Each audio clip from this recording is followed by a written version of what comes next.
I am the director in Resurgent India. Resurgent India is a decade-old merchant bank. We are into various financial services, helping corporates in various ways, and where we have one of the desks where we are helping the NBFCs and FinTechs also. And friends, we have a very eminent panel today from NBFC, leading NBFCs, Tata Capital and the Ugro Capital. And we have FinTech veterans also. So we have this Indifi, we have the SmartCoin and FairSet. So it's a very good panel where we have panelists who are having vast experience in the financial sector of more than 10 years or more than 15 years. So they will, they have already worked in various banks and NBFCs and FinTechs, and they have seen all the phases, all the stages of the lending and the technology. So they will be in a better position to guide us that how these partnerships are growing and how these partnerships are helping to the ultimate borrower or consumer at the end actually. So and I would like to thank you to all the panelists for joining with us. So we have Mr. Neerav Saha. So Neerav ji, thank you very much for joining with us. Then we have Siddharth Manojji. Siddharth, thank you very much and welcome you in this today's webinar. Then we have Mr. Rajat Gandhi. Rajat Gandhi, the founder and CEO of FairSet. So Rajat, welcome and thank you very much for joining with us. And then we have Mr. Srish Panda, who is from Tata Capital. So welcome Srish ji for joining with us. And then we have Rohit Garg, who is the co-founder and CEO of SmartCoin. So welcome Rohit ji for this webinar. So friends, NBFC are going to be the forefront of the credit outreach, which is required in the country. And this can happen with the partnership model with FinTech, and it can bring credit revolution in the country.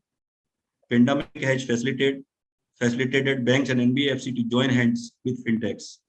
Lenders are now looking for FinTech partnerships, serving the last mile, mainly for customers onboarding as customer acquisition and underwriting and the collections and acquisition costs are pretty high. So the objective is that how the acquisition cost can be reduced. With the help of NBFC decision-making tools along with FinTech payment tools, credit can be disbursed within 5 minutes, even lesser than 5 minutes now. And the cost can also be brought down by around 65% actually. So it's a massive advantage on the cost side. While most people cannot come to the mainstream because of the scarcity of the capital, and the credit should also be made available to the underserved for the economy to grow. If the last mile is touched via the partnership model, there is a considerable headroom for credit growth and greater financial inclusion. And government has this agenda of financial inclusion, where this government has taken a lot of initiatives like Jandhan accounts. There are crores of accounts have been opened in the Jandhan. Then the Open Credit Enablement Network, digital KYC, UPI, payment banks, P2P lending, and now the account aggregation can change the entire lending landscape in the coming time. So these are the initiatives which the government has taken, and there are many new initiatives which are under process. NBFC have deeper penetration in rural markets and the urban areas also, and have played a significant role in the financial inclusion. Today's NBFC's partnerships with FinTech companies is leading the way to the future of financial services. This partnership model is developed fundamentally to serve underserved customers who otherwise find it hard to access the credit. So with these partnerships, the major advantage is going to the ultimate customer who is sitting or who is there in the different geographies, even in the rural areas, in deep rural areas also. The mission of this conference is to highlight the FinTech and NBFC partnerships for credit revolution, identify strategies and solutions to fast-track execution, discuss the key issues and potential solutions, and showcase the most noteworthy projects and promising technologies. The conference will also provide a platform to the industry players, policymakers, investors, consultants, and technology providers to share their experience and exchange ideas. We will discuss the many areas, but we have identified these five key areas to be focused in this webinar. So this is NBFC partnership model with fintech. So we will discuss in detail what is this model and how it is working, and how it is easing the credit disbursement. What is neo banking? Because we are listening this word on everyday basis, that neo banking. So what is this neo banking? What are the government initiatives and future of financial services? So, friends, now I would like to invite our panel for their deliberation in this, on this today's topic. And before that, I would like to welcome to all the attendees who have joined us on the this Zoom, or maybe on the YouTube or Facebook. So all other social media channels, those are listening us. I would like to request all of you to be ready with the questions, so that our speakers can guide you, can provide you the solutions which you are looking for, and they will showcase you the roadmap also, that how the budding entrepreneurs can enter into the fintech space, and how they can help the economy, the country, or the ultimate borrower at the ground level. And so, friends, we have Nirav Sahaji, the Chief Strategy and Chief Strategy Officer of Ugro Capital. Ugro Capital is a well-known name in the NBFC space. And Mr. Saha is having very wide experience in the NBFC space, in the banking space, on the co-lending side, and the marketplaces. And he had worked various organizations previously. And so he was with the Centrum Capital, he was with the Curious Capital, he was with the HDFC Bank, and other organizations. So Neeraj, first of all, thank you very much for joining with us. And Ugro, thank you. And Ugro, as we know that you are having a very large setup across the country, and you have a distribution channel also. And we know that you have many partnerships also with the fintechs. So we would like to understand from you that what is this fintech and NBFC partnership model actually. Actually, what is this model, so that people should understand how it is working, and how the Ugro is looking this partnership. Basically, why the NBFC are looking for partnership with fintech? What is the need of it? You have money, you have the team, you have everything. So what is driving to bring you these partners in the system and taking it further? So over to you, and thank you very much, Neeraj. So thanks Ashish, and welcome all panelists, and thank you Resurgent team for organizing this session. So I will just break down your question into two to three parts, Ashish. So one is one is with respect to what is this co-lending model, right? Between the NBFC and the fintech partner. So this is very simple. We actually are in an age of collaboration and not competition, right? Where we actually partner with our own competitor to build the book for them as well as us. So co-lending in the essence is basically partnering with other partner. It could be a fintech partner, it could be a smaller NBFC, it could be a regional NBFC, etc. To source the loan, and this sourcing can be in any proportion. So the proportion between the fintech partner and the NBFC can vary. Ideally, the ratio is 80-20. So 80% of the loan will be on the book of the NBFC, and 20% will be on the book of the fintech partner if the fintech partner has an NBFC license. In case the fintech partner doesn't have an NBFC license, then this could be a 100-0 kind of a partnership. So I think to answer the question is very basic. It's just somebody, a customer who is requiring a loan of 10 lakh rupees, 80% of it may be funded from Ugro Capital, and 20% of it can be funded from the balance sheet of the fintech partner. Why do you think why Ugro would like to enter into such kind of partnerships is, I think, the unique ability of the fintech partners with respect to their distribution reach, with respect to a deeper understanding of the customer segment that they are serving, and they are themselves embedded into multiple other ecosystem. An ecosystem which could be an e-commerce marketplace, It could be a B2B marketplace. It could be a payments payments ecosystem, etc., etc. So for us or Ugro Capital or any other larger NBFCs for that matter, we are limited to the extent of our own distribution, right? So to actually enhance our own distribution reach, we get into partnership with other fintech players. For us, it works very well because we are able to enter into the length and breadth of India, serve multiple kind of customer segments through these partners. So I think that is very, very important from our perspective. And with respect to the fintech partner, I think their ability to understand the customer, their ability to kind of source the customer is very, very high, significantly with respect to Ugro. So I think that's primarily one of the reason, Ashish, that Ugro looks at partnership with some of these fintech players. Okay. So, Neeraj, thank you very much. I think you have rightly told that you want to reach to the ultimate customers. You want to increase your reach to the customer. That is one aspect of targeting or tying up with these fintech partners. But as you told that this 20% book will be in the fintech and 20% to 80% book will be with the NBFC. But what we have seen, there are other models also which are backed by FLDG. So many fintechs are basically, if we talk on the lending side, so many fintechs are not having NBFC license.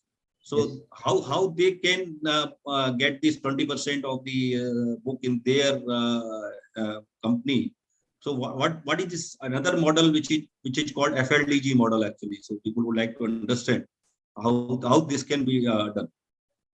So I think FLDG model is irrespective whether the fintech has a NBFC or doesn't have an NBFC.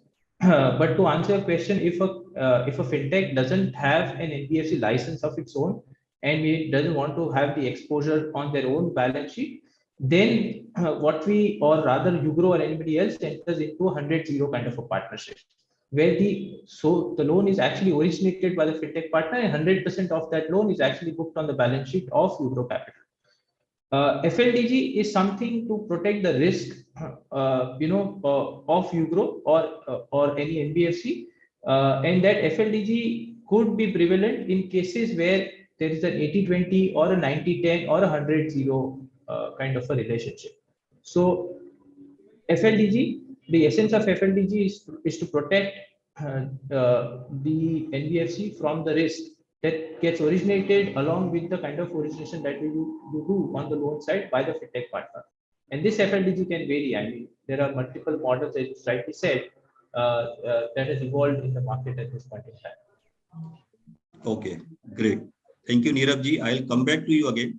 Sure. So we have Mr. Rohit Garg, Rohit ji, the co-founder of SmartCoin. This is a very good name. Actually, it looks like a cryptocurrency kind of word. Actually, SmartCoin, the current parlance.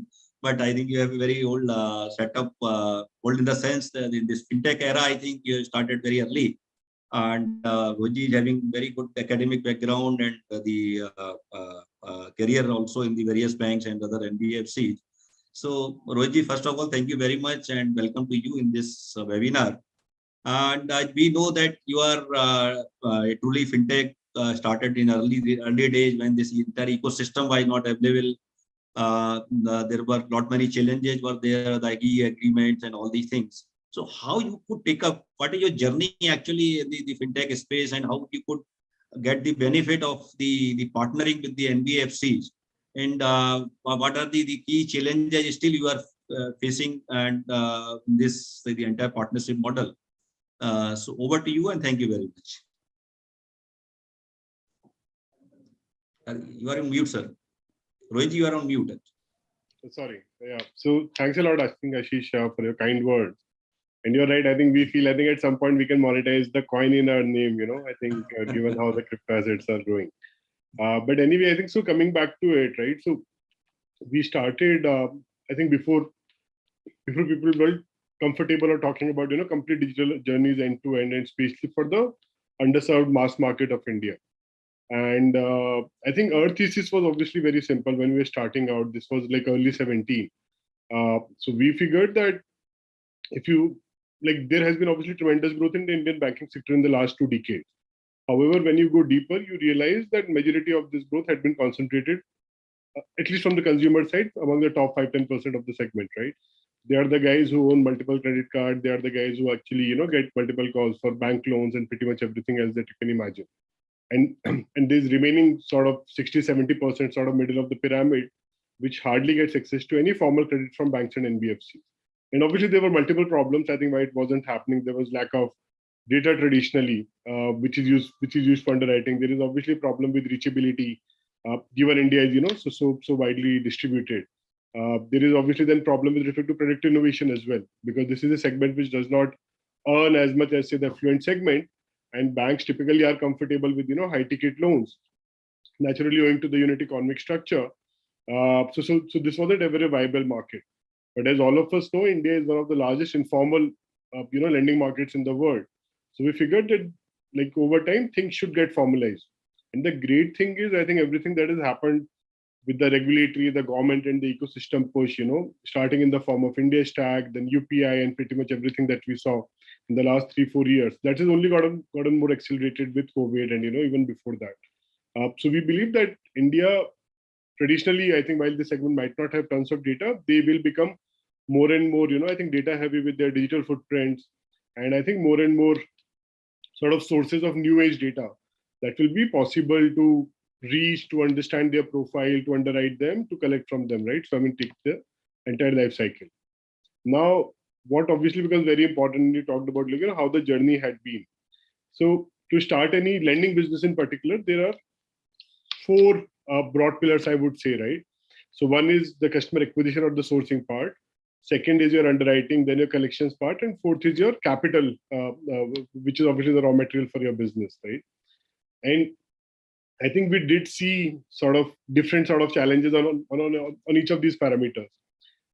So if I just take a sequential, I think quick review on these. So with respect to the acquisition, to be honest, I think the market has surprised us on the upside.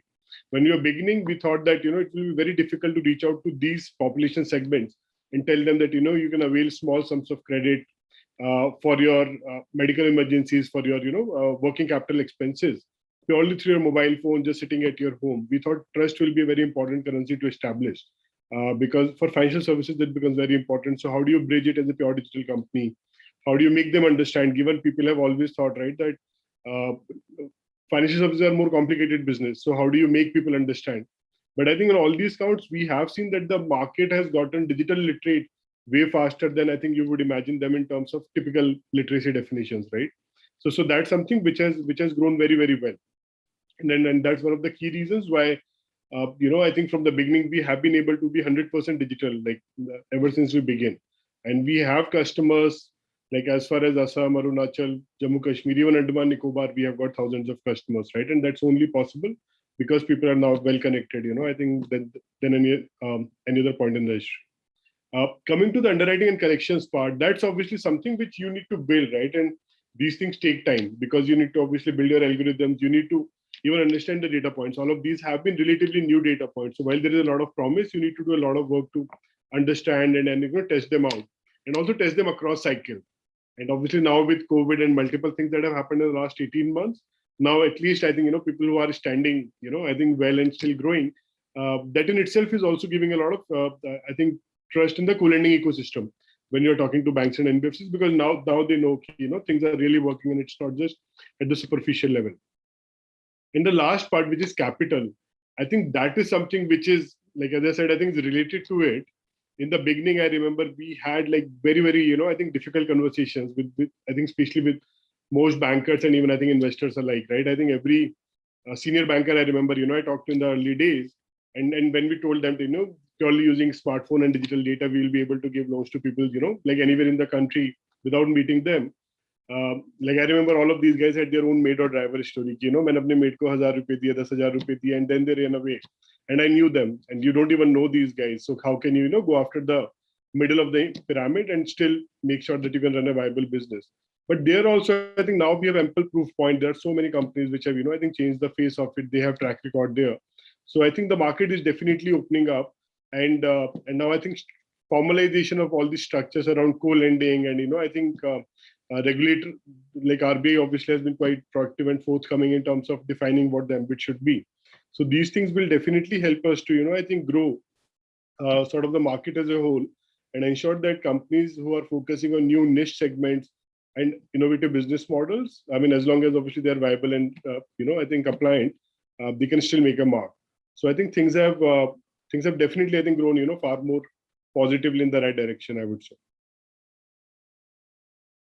Okay, you rightly, I think, defined that there are 4 key pillars of any funding, and the fintechs are easing up these areas. That's why the NBFCs and banks are coming together and joining hands with the fintech.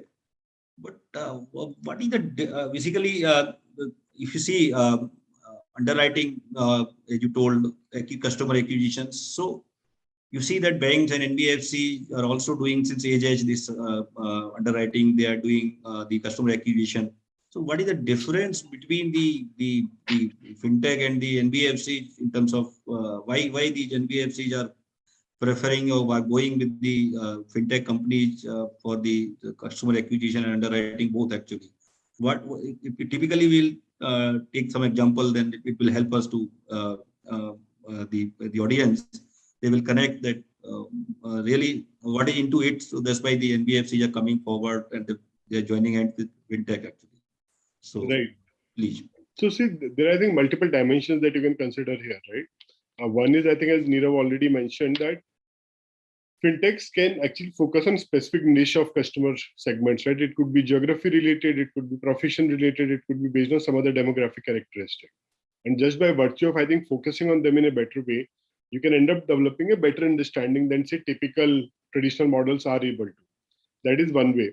Second thing, which is not entirely unrelated, is how you are able to use technology to understand the same set of people that banks would do, or NBFC like traditionally would do, but in a different manner. So I'll give an example. Traditionally, especially when it comes to unsecured personal loans, people have relied on, say, your CIBIL data and your bank statement and payslip data as the primary way of underwriting you. And that becomes a big bottleneck in a country like India, which is home to one of the largest unorganized and semi-formal employment markets in the world, right? So if, as soon as you start relying on these variables only, bureau is obviously growing fast, but again, if you go deep, that still does not cover, I think, I'm guessing even half of the, I think major segment. While there could be a lot of thin file customers, but I think deep enough data is still missing for the large segment. So once you start looking at that, then naturally you end up declining most of the people. And that is what has happened, right? I mean, in a country of 100 million, a billion people, you've got just about 30 million people with, I think, unique customers with a credit card, about 60, 70, 80 million people who have got access to unsecured credit at any point in their life, right? So obviously the numbers speak for themselves. Now, if I take an example, so fintechs who know that now these customers might not have this data, but today you are seeing tons of, say, financial data captured in their SMSs. You are seeing sort of data getting captured in other sort of data sources as well. It could be through platform data. There are so many, new age startups which are creating platforms, which are creating new forms of data, whether it's related to their online transactions, whether it's related to their payment data and all of that, right? Now, banks will always take some more time, I would say, given the regulatory and compliance structure as well, to be able to use and experiment with that. NBFCs are more forthcoming and they obviously innovative. Fintechs, I think, like again, go 2 steps forward, and because now they're able to understand and quickly iterate on it in a better way, so they can actually acquire these customer pools and understand them in a much better way. So for banks, rather than now building everything from scratch, it sometimes works better that you focus on your specialties and we can work with you and rely on you. I think obviously once you have enough data to address the market gaps, and this is the place where I think the unique complementarities work for both banks and NBFCs versus fintechs. Okay, great. So, Rohit, I was just reading that till now, I think 17 fintechs have become unicorn in the country. I hope so. Smartphone will also become the unicorn sooner. So there are a lot of young entrepreneurs who are entering into fintech now. Basically, it's a wave in the country. So they are listening to you and they would like to listen from you. Basically, what is into it for them actually? So do you want to give any advice, any suggestion to these entrepreneurs who want to get into fintech? Which are the areas where they should focus when they are entering into fintech space? Right. So see, I mean, I would say we are living in a very, very golden time, right? Last 5 years have been phenomenal. As I said, I think when we started, we didn't expect things will grow that well, right, in terms of digitization and reach. And I think now where we are sitting, I think next decade is going to be even more phenomenal. And we have seen that, I think, happening across the globe, right? And like, I have no doubt that India will obviously see that, I think happening. So I would say there are obviously opportunities abound everywhere. The key thing is obviously people who are now thinking of getting into it, they should maybe spend a bit more time thinking on the problem statements and what they really want to do. Because a lot of low-hanging fruits are already taken away, right? So I think the thing is you need to really focus on specific customer verticals or specific problems that you're looking to solve. But I would say I think opportunities are everywhere. Like you look at lending, I mean, still, in fact, I think like any vertical or any sub-vertical of financial services you pick, you can easily spot like a 20, 30, $50 billion market in there, right? So I don't think demand-wise, and I think, just the market sizing-wise, like we are anywhere. And despite all that FinTech also has done, even then, I think like when you look at all the numbers, you hardly see, that we have barely scratched the surface. So I think potential is there. I think lending is there, investments is there, savings, neo banking, like pretty much all those markets are open. And I think for people who are passionate, definitely there is a big project. Great. Thank you very much. So I think there is a good scope for the new entrepreneurs also. So even 17 are there, but it can touch upon 100 also, maybe next 3 to 4 years. Great. I think thank you very much, Rohitji, for your deliberation. Friends, now we have Siddharth Manojji. Siddharthji is the co-founder and COO of NBFC Technology Private Limited. NBFC is a very good name in the lending space and the fintech space also. And we have recently seen that there was a news that you are tied up with the Facebook also for some kind of collaboration is there. So you will definitely understand what is this collaboration. And Siddharthji, you have very, very good, I think, career the various organizations. So India Bulls, Edelweiss, Citibank, ICICI Bank. So you have experience of banking, NBFC, now FinTech. So it's a multiple hats you have played already in the different organization. First of all, congratulations. First of all, thank you very much and welcome to you for joining with us. Siddharthji, I think this Rohitji also touched upon the neobank. So people would like to know how the neobank is different from bank, because many times people are asking that the neobank working, neobank is doing this and all. So our audience attendees would like to understand that what is the difference between the neobank and the bank actually. And Siddharthji, this FinTech and NBFC partnership, how it is helping the supporting the overall growth of the economy actually. If you see, because now the new age startups are there, the lot of e-commerce platforms are there where the various FinTech companies are tying up with them, and NBFC are coming in the picture. So it's a whole ecosystem is there. I think nobody knows better than you basically, because you are in this space and you already tied up with many partners. So we would love to understand from you this neobank and this the overall growth through these partnerships, how it is helping the entire economy. Over to you. Yeah. Good afternoon, everyone. Thank you, Ashish, and thank you for having me on this panel. So I will keep my answer to your first question short because I am not an expert on neobank. But what a neobank is, essentially, it's basically a fully digital banking service which is available to customers, and it focuses on very, very niche kind of services. So it is not a bank by itself, because most of the neobanks at the back are using the rails of an already existing bank. So you may hear of a name of a neobank, but on the back the bank account may belong to an ICICI bank or a federal bank. So just like you have a FinTech NBFC collaboration, this is a bank versus a neobank collaboration. However, what a neobank does is it makes services available to customers in a fully digital way where they do not have to go to any branches, etc., and focus on very, very specific, needs, which could be, investments, which could be salary payments. So depending on what category of customer the neobanks are addressing, they may create specific use cases and specific products that may interest that customer segment. So typically when you today see a large bank will address to customers across segments. They would address a very, very small saving account customer to a very large corporate account customer, where neobank will typically focus on a niche segment. So there could be student focused neobanks, there could be blue collar workers focused neobank. There would be SME focused neobanks. And the idea of that focus is that, a SME will have a different need as compared to a blue collar employee in a small company. And what are their banking needs is then what is focused on by these neobanks. Yeah, so that's broadly, what I know about neobanks. I'm not in. Great. And you have rightly defined the neobank, because these are not the bank actually.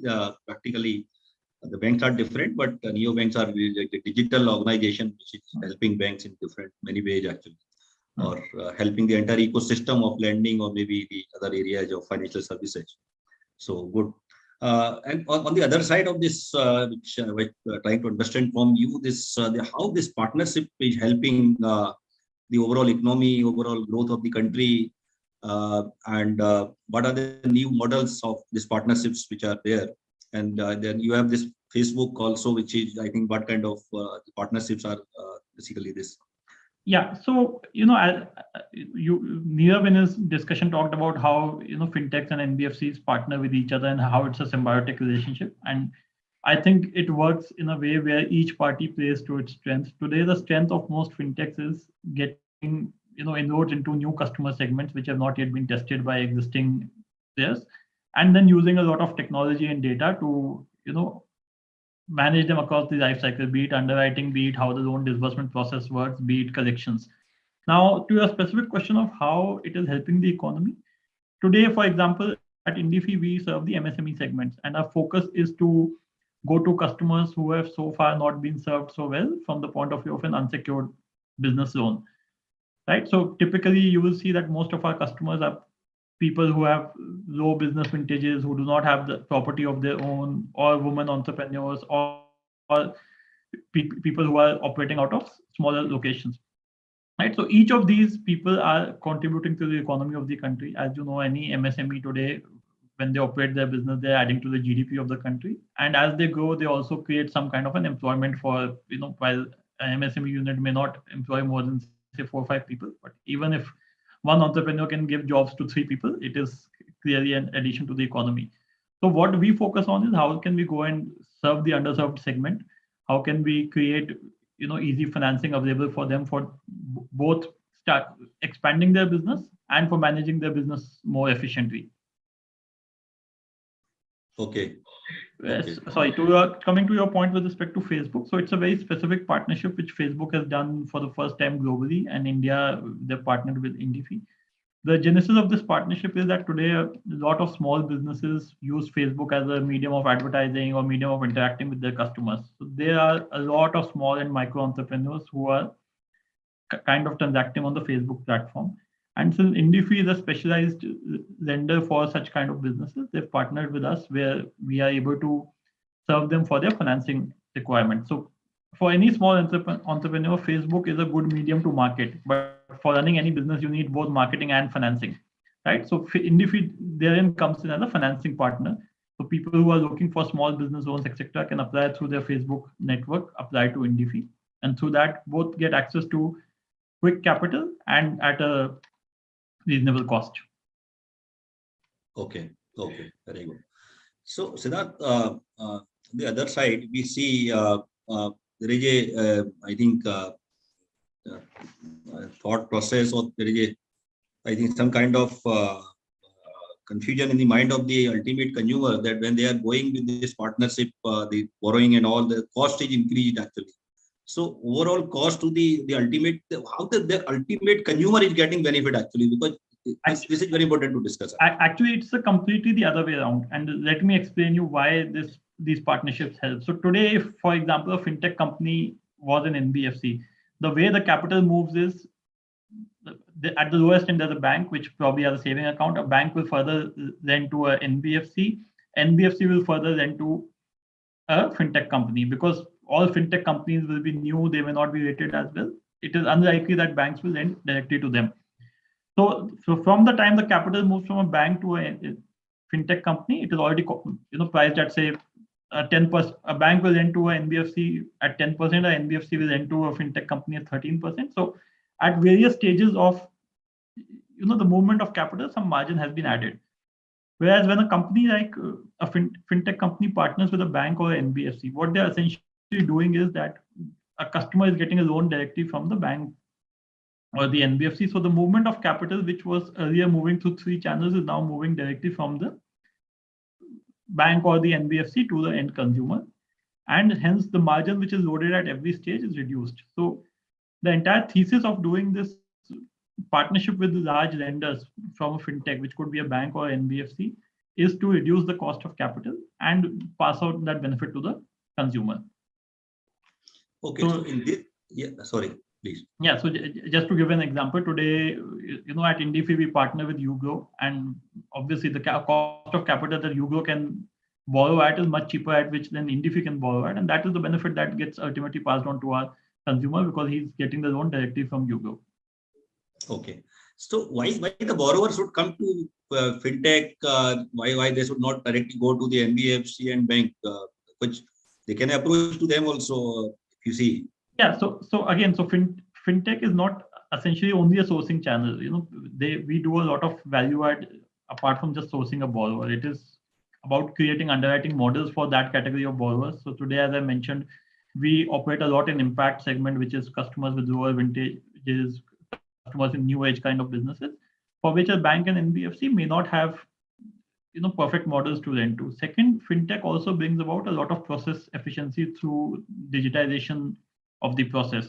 So today, at a cost at which I can do a 2 lakh rupee loan, NBFC may not be able to do it at the same cost, and hence it is much more efficient for us to do that loan. So that is the entire reason why that participation works. And you would have seen that example in the past as to how the microfinance industry evolved. Right, microfinance happened in a very, very specialized manner. All the MFI companies were eventually acting as BCs for banks or borrowing from large NBFCs because their specialty was that they could do that business efficiently. It is not about getting the customer through the door. I'm sure everybody can get the customer through the door. Can you service that customer efficiently is where the strength resides. So as per you, it's a win-win for everybody, whether it's a customer or it's a NBFC, whether it's fintech or whether it's a bank actually. Absolutely, and that is the reason why all of us are collaborating across. Today a company like NDFI collaborates with both banks, NBFCs, and sometimes even collaborates with other fintechs because everybody cannot do everything as efficiently as somebody else may be able to do. Okay. So friends, I think we could get the very clear message that this partnership is helping to every stakeholder. So that's why these partnerships are happening in the country, and the organizations like Facebook are also joining the fintechs or maybe NBFCs to basically onboard or to channelize their data in a better manner actually. So great, Siddharth, thank you very much for your deliberation. Friends, we have Mr. Rajat Gandhi ji, the founder and CEO of fairsent.com. Rajji is also having very wide experience in the financial sector, more than 25 years of experience, and he has very good academic qualification also. So Rajji, we know that you are the first P2P platform in the country, and the P2P is a new thing in the new baby in the entire ecosystem of NBFC. So first of all, I think many people would like to know that what is this P2P basically? How the P2P is different from the NBFC or from banks? How basically you are creating difference in the entire ecosystem, and how this model is working? And other than that, what do you think that the P2P model also the partnerships are playing some kind of role, maybe with the NBFC, maybe with the banks, or maybe other channels? So we would like to understand from you. So thank you very much for joining with us, and I welcome you, and over to you. Thank you, Ashish ji, for the opportunity, and hello everybody. So yes, P2P lending is the newest form of platform lending. So I guess this whole collaboration model is what P2P lending is all about, and co-lending model. So we thought of it in 2013-14, and we worked with the regulators in terms of coming out with guidelines. And we have this thesis that there is you need to go to the cheapest capital possible. for disrupting the marketplace and the markets in terms of getting the best loan for the borrowers. So one part is the technology part, which takes place of onboarding a borrower, bringing down the cost of capital. The biggest cost of capital is the cost of capital, if you notice that. And baki to, rest of the thing is the value chain is the smaller 1 basis point or 2 basis point or 3 basis point. That is bringing down the cost of originating a loan. If you can bring down the cost of capital, you have a story to talk about. And so when we started investigating what makes a loan, say a price at 18% or 20%, we realized that nearly 12 to 14% goes in terms of just the cost of capital. Okay. And then we said that where does this money comes from? It comes from people like you and me and other people. So we said that can we create a model where we can directly go to the people who originate money? Okay. So banks don't originate money. It's people like you, me, and the corporates which originate surplus money, which they go and put in as deposits in the banks, and which a bank or an NBFC then onward lends. So the value chain starts from there. So that's where the thesis of the P2P lending comes from, where you create a non-balance sheet model where you connect the lenders and the borrowers. Now, these lenders could be both individual corporates or institutional lenders. Okay. Whether it's a bank or NBFC. And it's primarily a technology play. It's not a financial play, it's a technology product. It's a technology and an analytics product where you create a matchmaking engine wherein you get the borrowers and the lenders and price them right and get them to lend money to each other. So we have created that model. We were the first ones to do that. And today I'm very happy to share with you is that we have been able to scale out at any level, at whatever levels any digital lending company has been able, or an NBFC has been able to do. We have done more than 3,000 crores of loans. We do more than 120, 130 crores of loans every month. Nearly 30,000 to 40,000 loans every month. On the lending side, we have 250,000 lenders. Okay. And we have been lending money to nearly 600 locations across India, 12,000 pin codes, and we have one office. So whatever you can talk about technology, we've grown nearly 50x since the regulations came in. Okay. So we used to do around 2 crores when the regulations came around. Today we're doing more than 120 crores every month on month. So, and this is a thesis built on alternative supply of capital. Okay. And that's the model which we have created. And to your question about, and today we partner. So the partnership model which you're talking about, we have partnerships both on the lending side and on the borrowing side. We have a huge partner network. On the lending side, we have nearly 600 partners who sell our lending products to various people. They are IFAs, companies like ICICI Direct, Cube, SMC, who sell the lending product, which is called the Freights and Double. And on the borrowing side, we have nearly 40 partnerships with Fintechs and NBFCs and small MFIs who lend. So where they originate the borrowers for us and we co-lend with them. And to name some, it's like on the Fintech side, we have partnerships with MobiKwik, Zest Money, and everybody, or Slice. Then on the NBFC side, we have relationship with smaller NBFCs, which are MFIs, where we originate loans for women borrowers across India. And yeah, so it's quite a big, huge network which we have built, and a whole ecosystem which is not dependent on traditional lenders like banks and NBFCs. So I do not go and talk to a bank, except for using their rails for transferring of money and everything. And as we speak, we are getting into a new solution around neo-banking and digital banking solutions. Based on this, where we can give the full 9 yards of both on the lending side and the borrowing side. So yeah, so a lot of stuff which I'm talking is next new age stuff from the conversation you were having right now. But yeah, that's the ecosystem we are looking at, where we see a disrupted model where non-balance sheet models will come up, especially with the new paper coming off NITI Aayog's digital banking license or the digital lending models. And the present digital lending models which have come are primarily to create a non-balance sheet model where you go to the source of capital and trade, whether it's the institutional capital or the individual capital.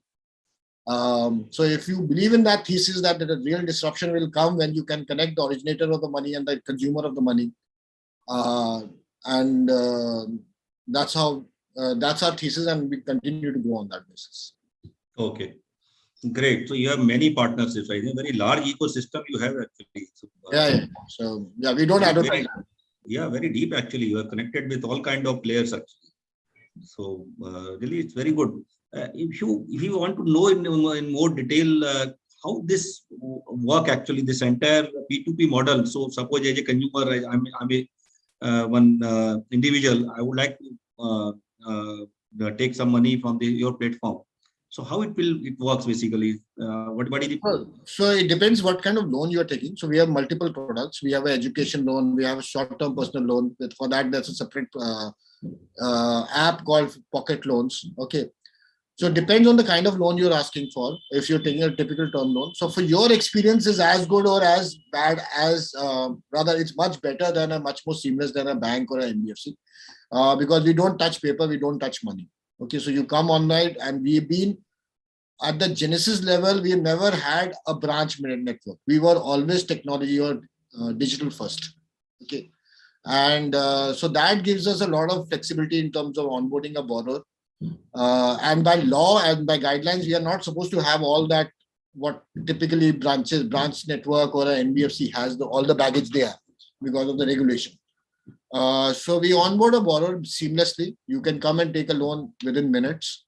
And so for a borrower, it's the only caveat is that it has to be up to 10 lakh rupees. We can't give you a loan bigger than 10 lakh rupees. Okay. And unsecured loans. So right now, as per the guidelines, we can't do secured lending, and nor can we do more than 10 lakhs. But for your individual experience is as good as going to IndieFee or Ugro or as bad as going there. But we are only digital, so we don't have an offline model of doing things. So that's the pro and the con for us. Okay. And who are your lenders actually? People like you and me. Okay, so you are not dependent on the NBFC or banks. They are not your. So we are competing actually with the FD of the bank, the FD product of the bank. We are competing at that level. So we give out a kind of a return to the lender, say 8% or 10% or 12%, and then that money is pooled in, and that is given to the borrowers.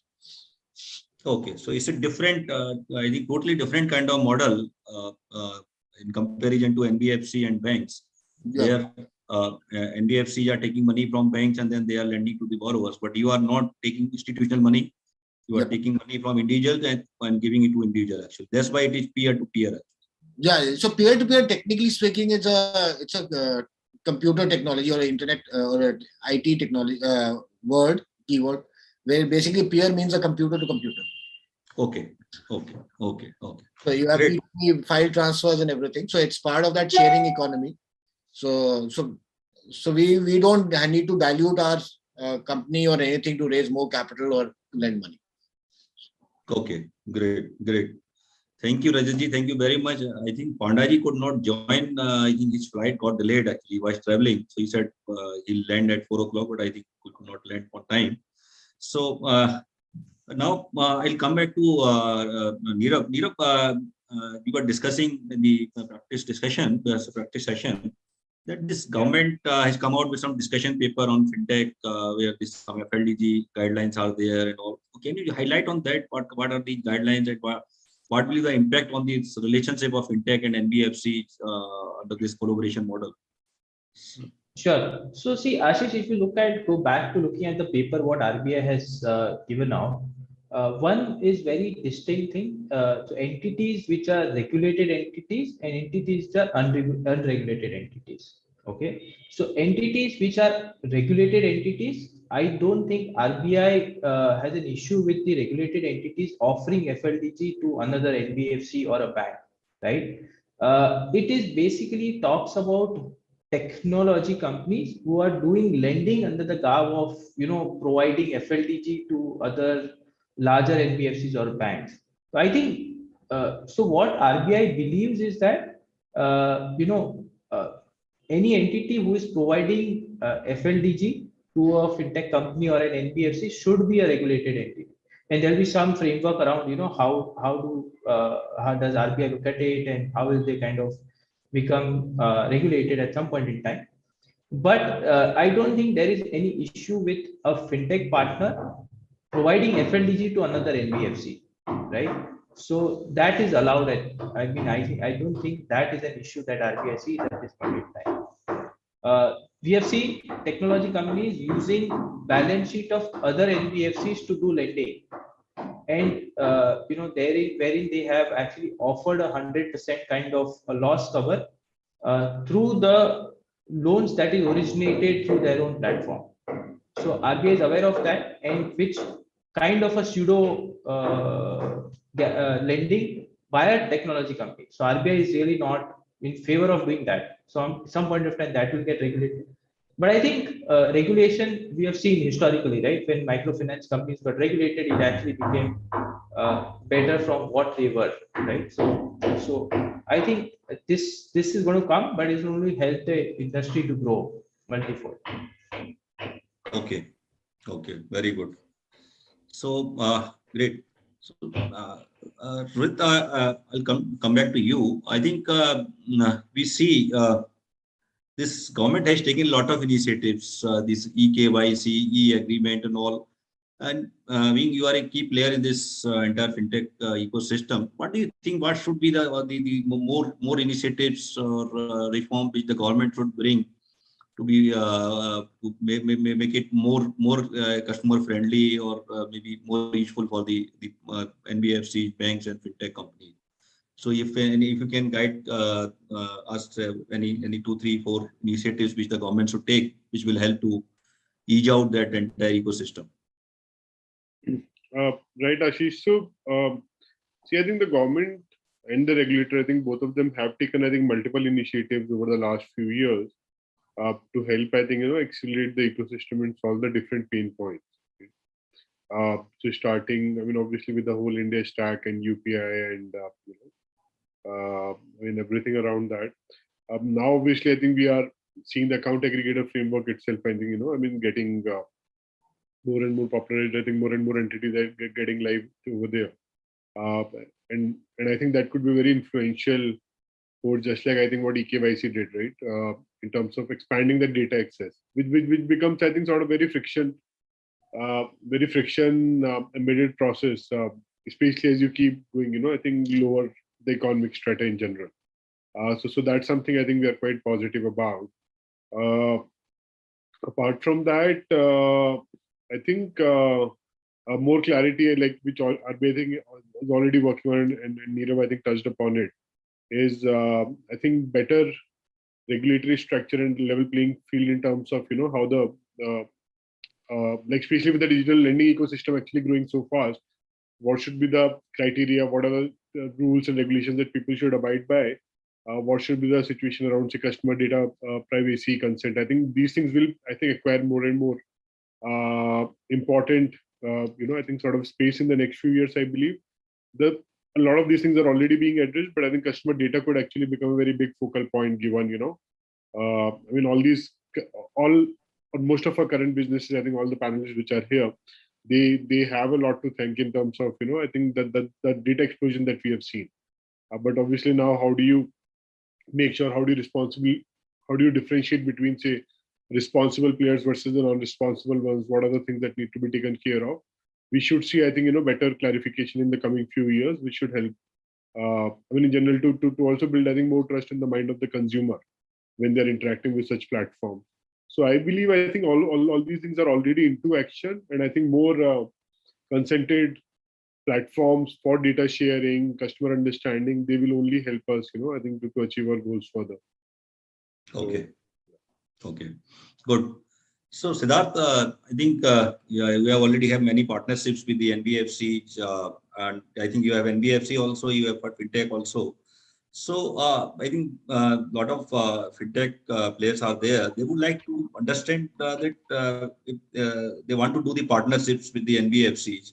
So what is the process for that actually, and what are the things which they should keep in mind when they are approaching to any NBFC for the partnerships, either on the sourcing side or on the collection side or on the underwriting side, even for the money also, because you have already had the experience of doing many times.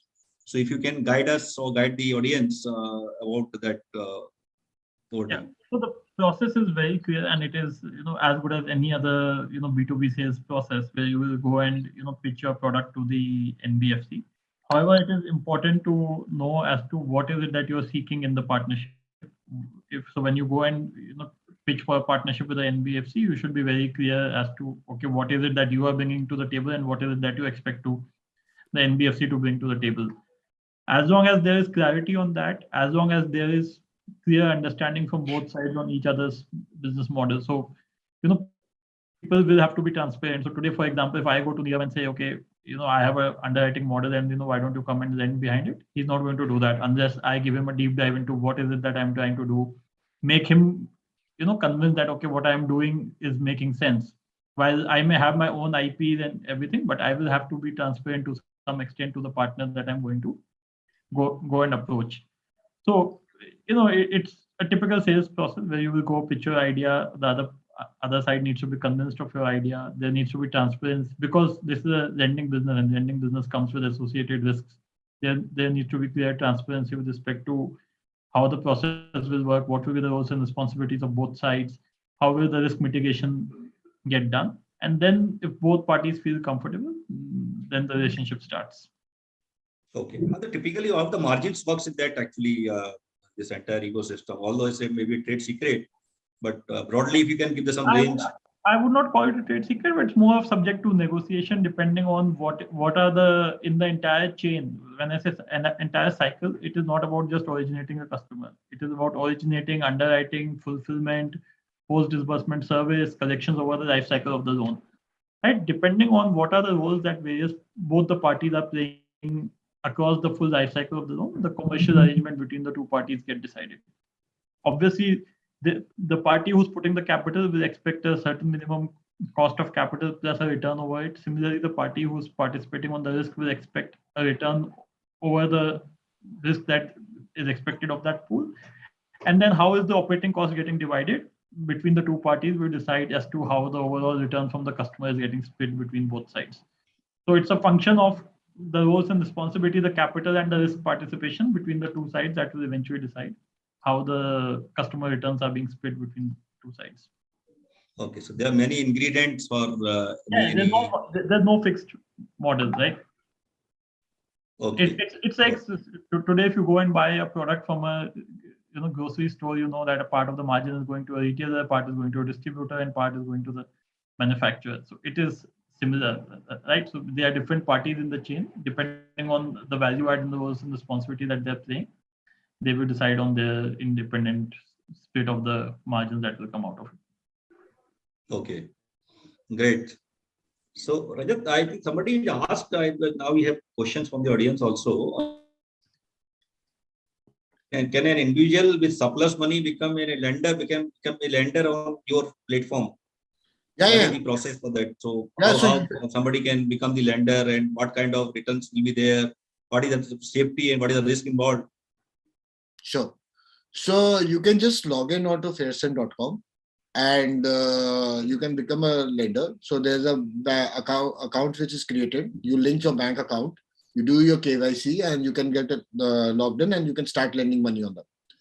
Now on the platform, there are 2-3 ways of lending money. First one is that you can lend money, go to the open market, choose your borrowers, and build a portfolio of yourself, the way you do it on a stock market or anything. Okay. The second model is that you could do an auto invest, wherein you can say that I want these are the kind of borrowers I want, and you can set those rules. And the moment a borrower comes of that type, the more money will get disbursed to him. And it's a many-to-many model. So say, supposing you have 1 lakh rupees, you don't give out to one person, you give out to hundreds and thousands of people. And the third model is on a pool-based model, wherein you come in and say, okay, I'm not interested in doing a day trading on a daily basis, choosing my borrowers. I am okay with a kind of a fixed return. Okay. So you say, okay, I'm ready to deploy 1 lakh rupees for 12 months. And this platform will lend the money on your behalf after pulling the money from all the lenders and give you the first 12%. And if there's more, after default, there's a more return that the platform will keep. And if the return is less, 12 or less than that, then the platform will not get it.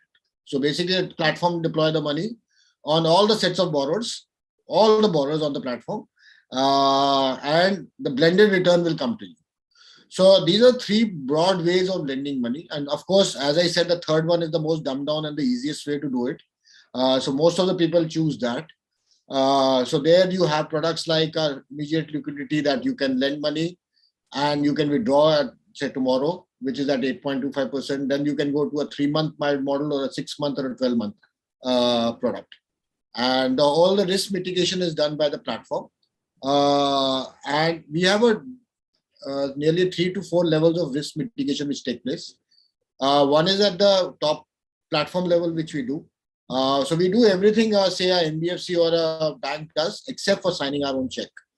From a borrower onboarding point of view, the borrowers are onboarded from we look at the bureau data, we look at the banking, we do a risk assessment on the ability and their capability point of view and their intention point of view. There's a whole KYC which is done of the borrowers, including physical verification and video verification, which is done for these borrowers.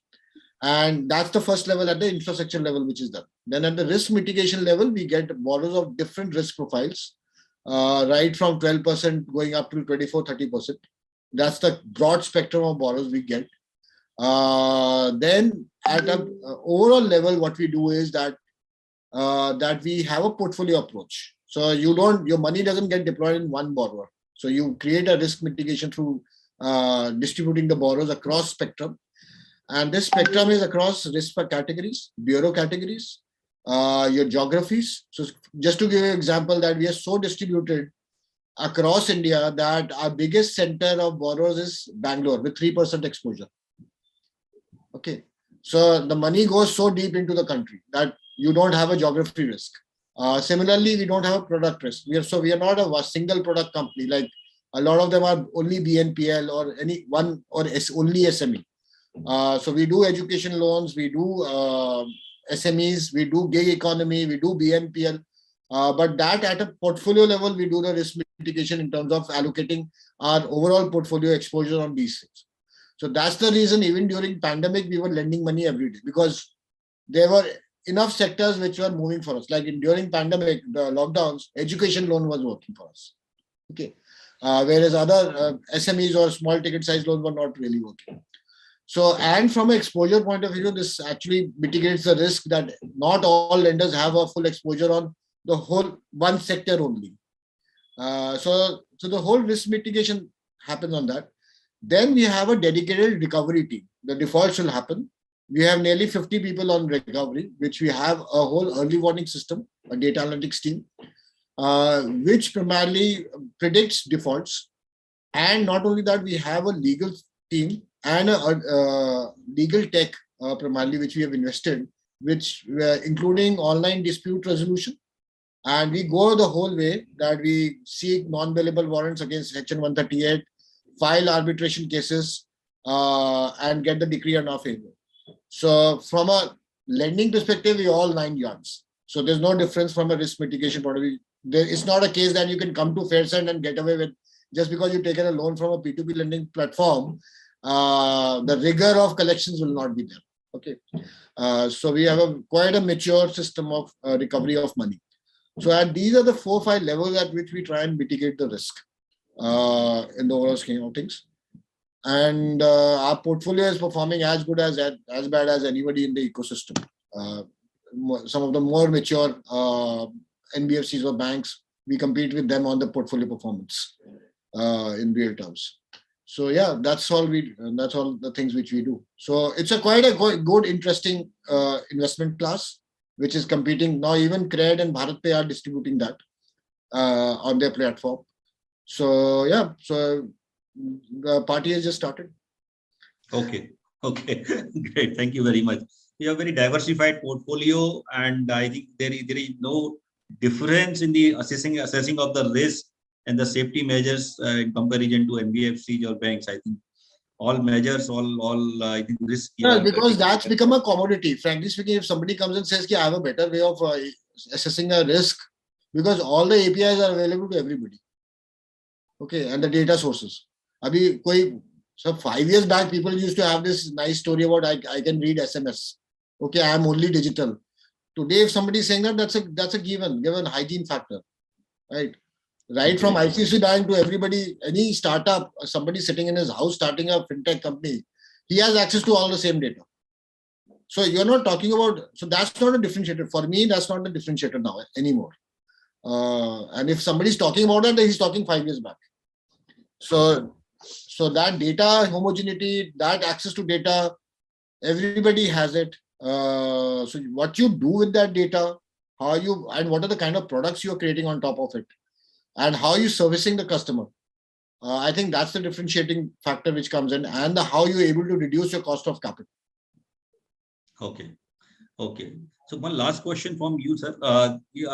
This P2P, although there are some players already, some maybe 15, 20 players are already there in the country, but we have not seen the kind of the traction which should happen actually. So what are the regions, or do you want to suggest or recommend some kind of measures which the government should take, so that I think this part of business can grow fast also, and I think all the players should get the advantage of, because you are the leader of the industry. I would take little. I would suggest. I would say that to say it's not grown fast, because we have grown as fast as any other company in digital lending. Okay, I don't know how many people are bigger than us or equivalent to us in the ecosystem. We've originated 3,000 crores of loans in last 2 to 3 years. So to say the sector is not grown, no, I think the regulator also wants a kind of a calibrated growth for the sector. But there's always room for growth, further growth. Yeah, investments from a VC point of view, that euphoria is not there. But that VC euphoria is not there for any lending company. So you don't have even a single lending company which is a unicorn today, digital lending company. Okay, so that's the reality. Yeah, some people have raised capital, but then none of them are unicorn. Okay, or I think 5-star is the only one which is after 25 years. It's more of an NBFC than a digital lending company. Oxyjo, this off business actually has become unicorn. Pardon? Off business have become unicorn. Off business. But that's off business is a more of a wholesale business than a B2B business than a lending business. Okay. Right? A pure digital lending company, there's no unicorn. Okay, whose core purpose is to lend money. Okay. Okay. So let's differentiate, because that's an embedded finance. If they don't have the B2B business, they don't have a lending business. Right. It's not true for Bajaj Finance, right? Or for HDFC Bank, right? So you have to stand for your what you this thing. Yes, we have been talking to the regulator to grow the platforms into the next level, because I personally believe that the next level of growth will come from 2 big sectors which are driving the economy. One is the vehicle loans, and the other is the LAP, loan against property, which is asset building and this thing, and secured lending. So we've been pitching to the regulator in terms of asset-based lending and also and leasing. So I've written a paper to them, and they're open to the whole model, wherein you can create a kind of a model wherein you can have asset-based lending on the P2P platform. And then it will unlock more wealth supply for us, because you can lend money against a home loan or a LAP. So that's something which we are looking at. That will unlock a much bigger scale of both in ticket size and in volume. Okay, so asset-backed lending should be allowed to P2P. That is your suggestion to the regulator. Yeah, it's a good suggestion. I think later or sooner or later it will come. I think the government will also look at it. So great, thank you very much, Rajaji. So there is one question from the audience, I think, which is for all. I think how fintech can help address credit gap for small businesses. So if anybody can take this question, so how the fintech can help to assess the credit gap, address credit gap for small businesses. You mentioned that, for example, company like NBFC are only operating in that segment. So the only segment we operate in is small business. Sir, आपकी आवाज थोड़ा हल्का आ रही. Hello. Yeah, is it better now? Yeah. I'm saying. Yeah, now better. Now better. We are already addressing it. A company like NBFC only operates in the MSME space. Our entire mission is to address the credit gap for small underserved businesses. Today, as I said, most of our businesses are the ones where they don't own property. They've not been in business for too many years. Mostly first generation entrepreneurs in their 20s and 30s. So we are clearly one of the players who is helping address the gap of MSMEs. Okay, Neerav, would you want to comment on it? No, just to add, obviously, completely agree with Siddharth of what he's saying. I think when we are talking about bringing, or rather bringing the MSMEs under the fold of a formal economy, I think most of the fintechs are playing a large part of role over there. Most of these smaller businesses were earlier not able to really raise money. With the fintechs in place today, I think most of these MSMEs are able to raise money through the fintech platforms.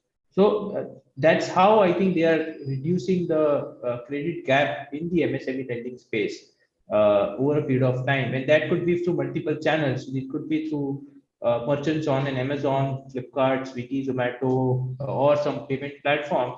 Or it could be a very small merchant in a town who is actually approaching some of the other fintech players who are focusing on an offline kind of origination. So I think they are playing a vital role in the whole formalization or getting these MSME credit, or rather Okay. we can even say that channelizing the credit to these MSMEs is possible through the fintech players. Okay, great. So, Neerav, we are talking to many NBFCs on regular basis, and the UGRO is working with many fintech partners. Even many NBFCs are looking to partner with fintech, but still they are struggling with the many questions that what should be the model, what should be the overall portfolio, which should be the part of the partnerships and all.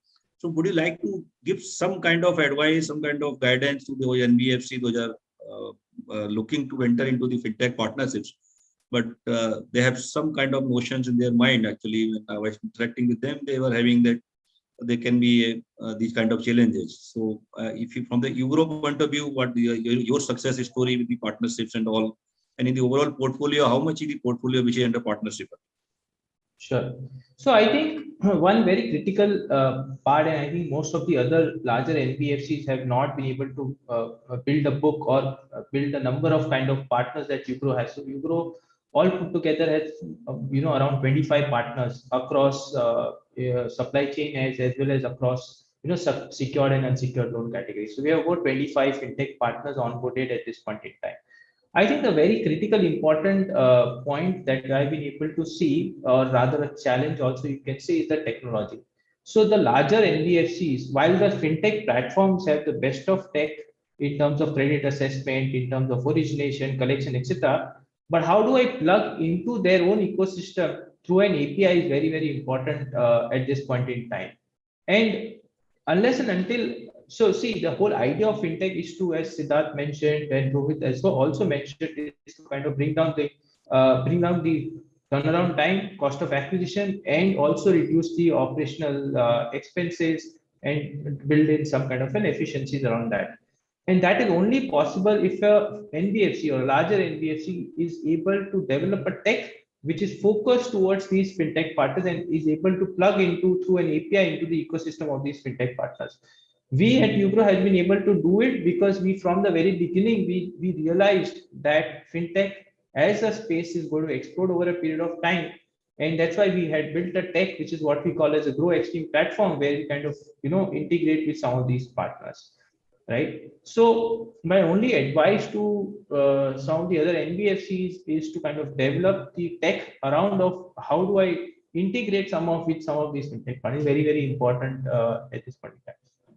As far as your question with respect to the percentage, we always believe that there should be a balanced approach towards sourcing through our own distribution channel and through the partners. And at this point in time, we believe anywhere from around 15% of our own portfolio can be 15 to 20% can be through our through the fintech partners.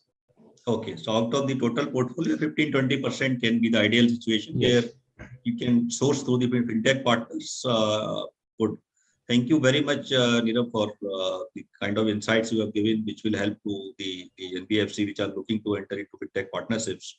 So that's good actually. And so one last question, I think, she's from the audience side itself. regarding there are many fintechs which are hesitating to go to NBFC.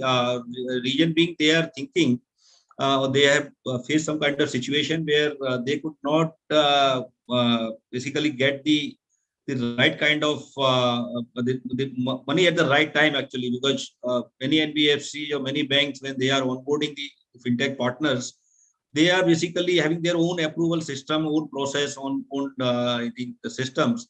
So this is, I think, creating a hurdle in terms of meeting out the debt and the other things. So I think Rohitji there and Siddharth is there. So I think you must have experienced this thing also, that whether this partnership is helping or this kind of challenges are coming in the process, or it's a smooth kind of process. I did not get the expectation right. If somebody is expecting that an NBFC will partner with a fintech without any due diligence, without any assessment, that is not going to happen. So, right? So, fintech which is going to NBFC partnership has to stand on its own feet and convince them that they are the right partners to partner with. I don't know why that expectation is even there, that NBFC will not do its diligence. They are putting capital behind it. They are all entitled to do the diligence that may be required. No, so my question is a little bit different, Siddharth. My question is that whatever the customer they are onboarding, actually, they are doing everything in terms of underwriting of the customer and all. And again, the NBFC doing the same underwriting, actually. Absolutely. So that is what is required by regulation also. The entity putting the capital needs to take the underwriting decision. Right. So even to one of your earlier questions, RBI is not per se against the FADG model. They are per se against what you mentioned, where the credit decision is also being outsourced to somebody else. Okay. The regulation is very clear. The entity putting the capital needs to participate in the credit decision-making process. They may take help of the underwriting models being developed by the fintech, but the eventual credit decision needs to be taken by the entity putting the capital. Okay. Okay. Great. Rohit, would you like to comment on that also? No, I agree with Siddharth. So, I mean, the thing is, anyway, I think when you're starting out, and I think risk is obviously very, very important. And that's something which takes time to, I think, prove and, I think, get a comfort on. I mean, even if the intent is right? So I think that's how all the models start, wherein the NBFCs have obviously their overlay rule engines and I think everything set up. While there could be some complementarities in terms of things that they might not be doing and they might find other ways to either check for it or, have their own proxies around it. But they do start with all these things, that we already talked about. And I think once the relationship continues, for over, say, a 6 month to a 9 month period, then I think automatically by that time you get enough data, you get that comfort, you are anyway interacting with the teams, you're seeing that. Then naturally, I think, while the systems are still there, but the amount of, say, due diligence and regular meetings that can, obviously, I think we waver down a bit. But I would say, I think in the beginning, it's anyway primary requirement for anyone. And I think it's only good because RBI will come down, I think, on everyone based on what you're doing. So it's a kind of marriage, actually. Once both of them will understand each other, then I think it'll be easy for them to have the less process or less cumbersome process also. Yeah, I think absolutely. It's a trust building process, I think, most important. But the models are also evolving, right? It's not that, it's a pure lead gen model, right? So, and the partner NBFC also needs to understand a lot about you, what you're doing, how stable it is and everything. So I think the trust building is very, very important.